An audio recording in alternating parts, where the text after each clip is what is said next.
Hey guys, and welcome back to our channel. Today I'll be showing you how to embed a YouTube playlist on Wix. So in order to do this, first of all, navigate to wix.com and log in using your user credentials. After you log in, you'll be on Wix dashboard. On the dashboard, click on the edit site button at the top right corner and this will take you to Wix website editor. So this is my Wix website and I can edit any section, any text or any background and all the elements available for my Wix website. Now in order to embed a YouTube playlist, I will have to first of all select whether I want to embed this playlist with a text or a background image. So I'm going to click on the element where I want to embed my YouTube playlist with. So this is a text saying link. You can edit this text anyhow you want or just click on add elements button. Choose text, choose whether you want to add theme text, title, paragraphs or any other kind of text. So choose the text, drag it on your website and edit that text anyhow you want. Now if I would want to embed a YouTube playlist with this text or with this image,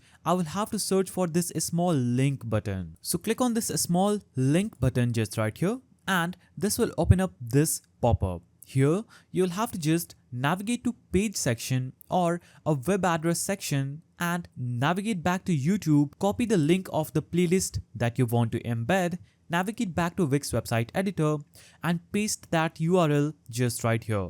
Now click on done and whenever someone is going to click on this text, they'll be promoted to this playlist that is available on YouTube. Now you can do the same with any image available. Just click on that image, choose link and choose web address. Now paste the link of the playlist in this section and click on done. After that, you would have successfully embedded a YouTube playlist on Wix. That's how you do it. If you found this video helpful, please don't forget to give it a thumbs up and thanks for watching.